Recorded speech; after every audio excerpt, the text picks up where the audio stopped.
America's revolution was on the brink of collapse, soldiers starving, freezing, and deserting in the snow.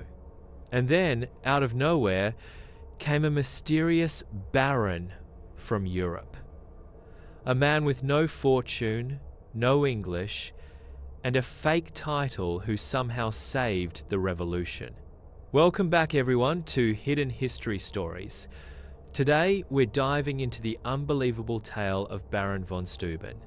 Today we're diving into the unbelievable tale of Baron von Steuben, the impostor who became the Drillmaster that built America's army and changed the course of history.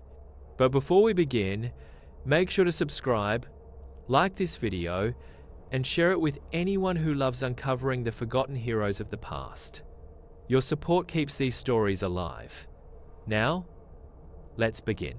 Bloody footprints in the snow, thousands of them, scarring the frozen Pennsylvania Valley in the winter of 1778.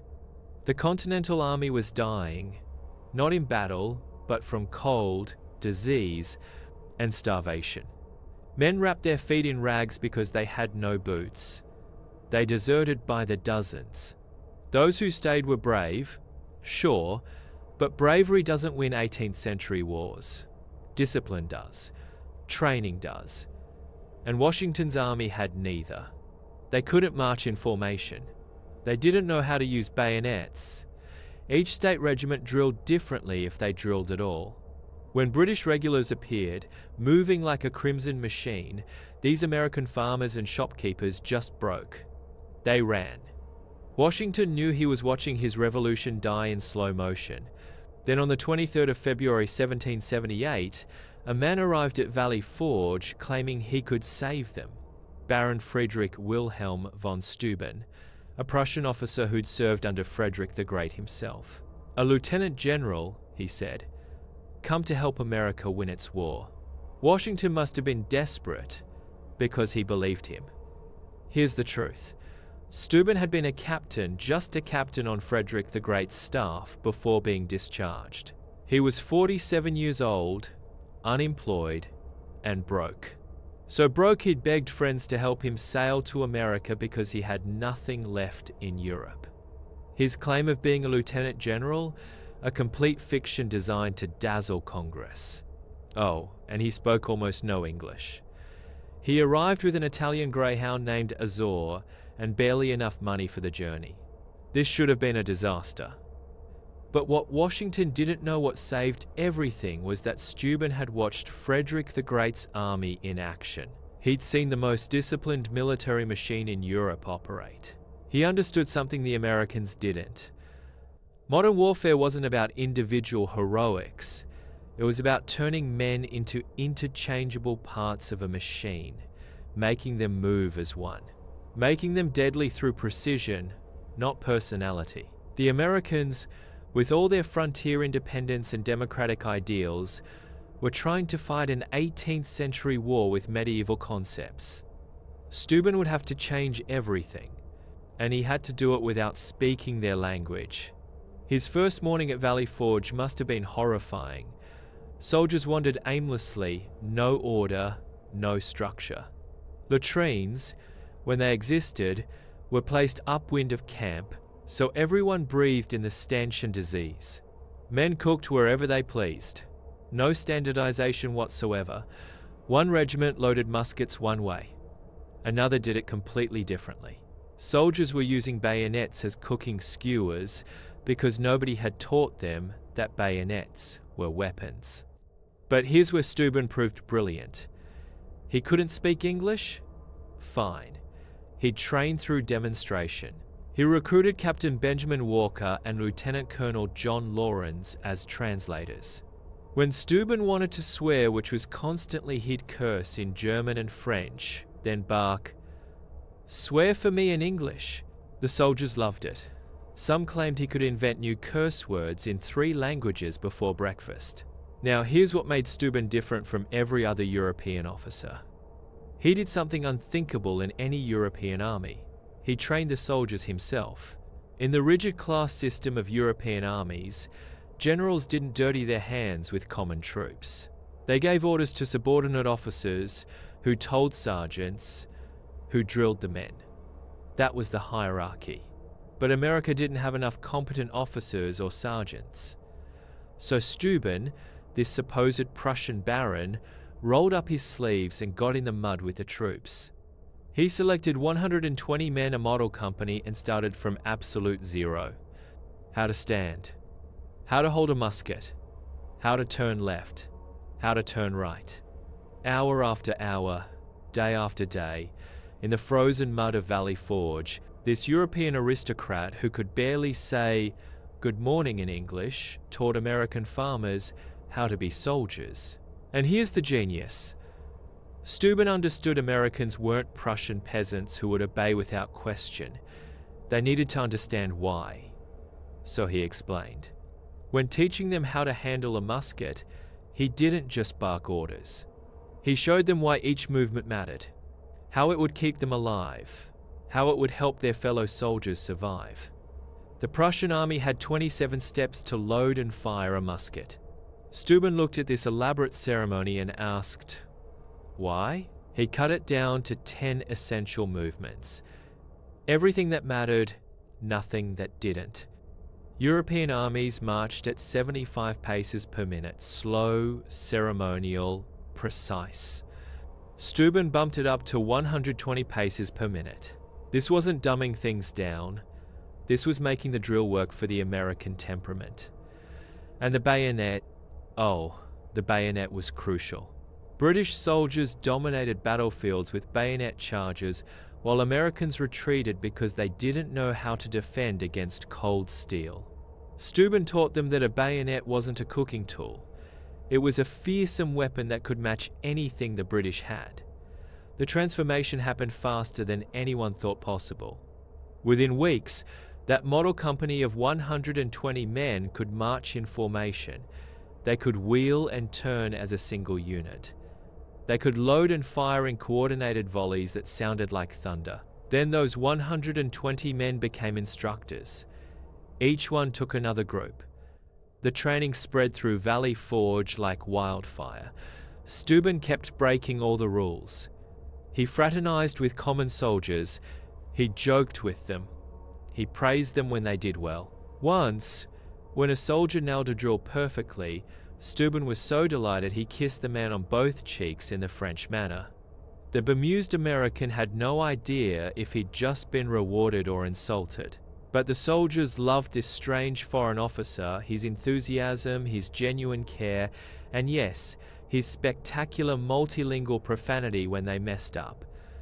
But Steuben was doing something else, something less dramatic but equally important. He revolutionized camp hygiene. Proper latrines, placed downwind and far from water sources.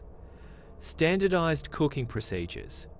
He taught soldiers how to care for their equipment, how to keep their muskets dry and functional. These boring, mundane details saved more lives than any battlefield tactic ever would. Meanwhile, Steuben was writing every night, by candlelight, working with his translators. He was creating something America had never had. A standardized training manual. The first one the Continental Army would ever have. He called it Regulations for the Order and Discipline of the Troops of the United States. Everyone else called it the Blue Book. It covered everything. How to mount guard, how to march, how to fight in line or column, how to organize a camp, how to maintain weapons. Congress published it in 1779, and here's the astonishing part. It remained the official US military training manual for more than 30 years. The War of 1812? American soldiers were still using Steuben's manual. Its principles shaped American military thinking well into the 19th century. But the real test was coming. Would any of this actually work when bullets started flying? June 1778. 4 months after Steuben arrived at Valley Forge, the Battle of Monmouth, on one of the hottest days of the year, British regulars attacked, and this was it, the moment of truth. The Continental Army didn't break. They didn't run. They held formation. They executed complex tactical withdrawals and counterattacks that should have been impossible for troops who'd been amateurs 6 months earlier. They fought the British regulars to a standstill in the longest single-day battle of the entire war. And when it was over, Washington's army marched off the field in good order. A disciplined military force. Picture British General Henry Clinton watching this happen. He couldn't believe his eyes. These couldn't be the same troops he'd defeated so easily before. The ragtag colonials had become real soldiers. In 4 months. Those men who'd left bloody footprints in the snow at Valley Forge now marched in perfect formation off the battlefield at Monmouth. Steuben served as Inspector General for the rest of the war, traveling from camp to camp, training new recruits, spreading his system across every continental force. At Yorktown in 1781, when the British finally surrendered, the American troops who marched in the victory parade were executing Steuben's drills. The precision of their movements, the discipline of their formations, this was Steuben's legacy made visible. After the war, the impoverished officer who'd arrived with inflated credentials faced an uncertain future. Congress owed him years of back pay but was, as usual, broke. Several states stepped in, granting him land and pensions in recognition of his service. New York gave him 16,000 acres in the Mohawk Valley. Finally, after a lifetime of being broke, Steuben had a home. He settled near what's now Remsen, New York, living modestly with his former military aides William North and Benjamin Walker, who had become his close companions. He never married. His Italian greyhound Azor stayed by his side until the dog died, which reportedly devastated him. Steuben died on the 28th of November 1794 at 64 years old. How to stand, how to march, how to fight. He'd taught them all of it. He's buried on his estate, which is now a state historic site. His grave overlooks the land he helped create, not just the physical acres he owned, but the nation whose army he forged. Think about the sheer audacity of this story. A middle-aged officer with an exaggerated resume and almost no money shows up at a frozen camp where an army is literally dying. He can't speak the language. He has no official rank. He has every reason to fail. 4 months later, he's transformed those desperate men into a professional fighting force that can stand toe-to-toe with the best army in the world. He didn't do it through fear or harsh punishment. He did it through patient instruction, practical innovation, and genuine respect for the soldiers he trained. He did it by understanding that Americans needed to know why, not just how. Here's what really matters. Steuben didn't win battles through brilliant tactics. He won the war by making victories possible. Every coordinated volley, every successful maneuver, every bayonet charge that didn't dissolve into chaos. These were his contributions, multiplied across thousands of soldiers and dozens of battles. The most important figures in history aren't always the ones giving speeches or signing declarations. Sometimes they're the practical experts who solve the problems nobody else wants to touch. Steuben taught Americans how to stand in line, how to march together, how to dig proper latrines, for crying out loud. These unglamorous, boring skills proved as essential to independence as any inspiring speech or diplomatic treaty.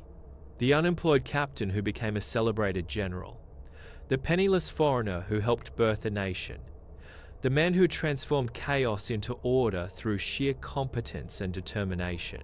Friedrich Wilhelm von Steuben's legacy lives on in every American military manual, every drill formation, every standardized procedure that allows individual soldiers to function as a unified force.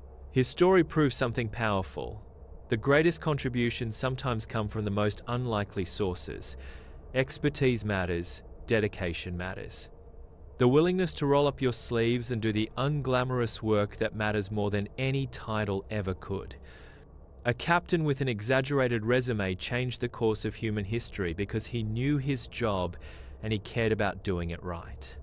The men who once left bloody footprints in the snow marched into history with discipline in their steps, discipline forged in the snow that carried them to independence.